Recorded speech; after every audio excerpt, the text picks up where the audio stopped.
Hey everybody, welcome back. We're going to jump right into the official record from the past few days. And wow, some of these stories, they really give you a lot to think about. They really do. These aren't just names on a page. These are things happening right here in our community, affecting our neighbors and, of course, our first responders who are out there dealing with it all. All right, so let's dive in. What we're looking at here is the real day-to-day stuff our local law enforcement is handling. And, it's not always what you see on TV. A lot of it is just really complex human situations. For sure. And you have to have a certain kind of calm, a real professional attitude to walk into these situations and handle them the way our officers do. It's pretty incredible. And that actually brings up a really important point. What someone reports on a 911 call, well, it isn't always what our deputies find when they get there. They have to be prepared for literally anything. This first story out of West Portsmouth about a trailer is a perfect example. Yeah, look at this. The call comes in and it sounds really bad, right? A guy reaching through a window, assaulting a woman, threatening to drag a trailer away. I mean, you can just picture the deputies flying to the scene, expecting the absolute worst. But when they arrive, it's a civil dispute. Just neighbors arguing over property. Now, nobody was hurt, thank goodness, but things were heated.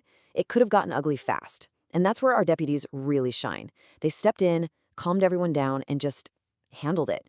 They kept a bad situation from getting a whole lot worse. It really is amazing how just their presence can sometimes be enough to bring the temperature down. But then, in a split second, they have to go from being a peacekeeper to, well, something else entirely. They have to be ready for the most dangerous calls. And that's exactly what we saw in Wheelersburg, with a call about a man with a gun. A totally different ballgame. So the call comes in with really specific descriptions of 3 guys in an SUV, and one of them supposedly has a gun. I mean, talk about a high-pressure situation. The sheriff's department responded immediately, found the vehicle, and got all 3 men detained. They found the weapon and identified the guy Zachary Hall Jr. This is one of those calls that could have gone sideways in so many ways, but because our deputies were so quick and so on top of it, nobody got hurt. Okay, so when you look at these calls, you start to see a bigger picture emerge. These aren't just isolated incidents. A lot of times they're symptoms of bigger strains on our community, on our healthcare system, on our justice system. And this next story, an assault at a local nursing home, really brings that home. This one is just awful. You have a resident, Douglas Mead, who became aggressive and actually punched a CNA right in the face. Can you even imagine? That poor healthcare worker. I mean, these are people who show up every single day to care for our family members, our most vulnerable neighbors, and they're facing this kind of risk. It's just heartbreaking. And here's where it gets really complicated. Look at the outcome. The court handed down a sentence, 90 days in jail, though most of it was suspended, plus probation. But here's the catch. The jail just wasn't set up to manage his specific health issues. So what happens? He's released immediately. It really makes you wonder, how do we make sure there are consequences when our own systems can't handle the situation? It's a tough problem. And what happened here isn't a one-off thing. It's part of a much bigger national problem. Just listen to this statistic. Healthcare and social service workers are 5 times more likely to experience workplace violence than employees in any other industry. 5 times. That's just unbelievable. And get this, 75%. Think about that. 3 out of every 4 non-fatal assaults at work in the entire country happen in these settings to our healthcare workers, the people we trust to take care of us. It just goes to show you the kind of danger they're walking into every single day. And then there's the whole revolving door issue with the justice system, which can be so frustrating. Take a look at the timeline for Marcus Riley.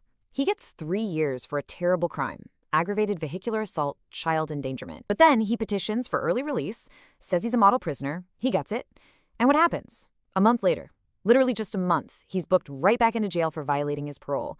You shake your head. It's a cycle, and it's exhausting for our whole system. But it's not all just about the challenges and the strained systems. These reports also show us something else. They show us a side of law enforcement that's really built on compassion. Our deputies are often the ones who show up when someone is having the worst day of their life, and what's needed isn't an arrest, it's just a little bit of humanity. Okay, just try to imagine this for a second. You're at home and a stranger shows up at your door. Not once, but 3 times overnight. Then he comes back in the morning to apologize, but he's talking about his wife being inside your house. And later, you find his bike stashed on your property. I mean, how scared would you be? It's so weird and unsettling. So when he comes back again and starts arguing, of course the homeowner called for help. What else could they do? And this is the part of the story that really gets me. When the deputies find the man, they could have just seen him as a trespasser, a problem. But they didn't. They saw a human being who was clearly in crisis. Their first move wasn't to make an arrest. It was to call for an ambulance. They understood this wasn't about crime. It was about someone needing serious help, whether from a mental health issue or an addiction. And that last story really makes this quote ring true, doesn't it? Law enforcement ends up on the front line of the community's addiction and mental health struggles. They really do. They're the ones who get the call when there's nowhere else to turn. So after all that, what does this all mean for us, right here in our town? What are we supposed to take away from these incidents? Well, for me, a few things really stand out. First, how critical it is to de-escalate things before they explode. Second, you can really see how much pressure our justice and healthcare systems are under. But the big thing? The incredible compassion our deputies show when they're dealing with these really human crises. And it all just points to one thing. We desperately need more support from mental health and addiction services right here at home. We have to help people before things get this bad. So we'd love to know what you think. When you hear about all this, what do you believe is the toughest part of being a deputy in our community? Let us know what you're thinking down in the comments. And hey, if you want to read about these calls in more detail, the best place to do that is in our SCDN Evening Newsletter. Just subscribe and you'll get the whole story. All right, that's all we have for today. Thanks so much for watching and for caring about what's going on in our town. We really appreciate it. Take care of yourselves, and we'll see you again soon.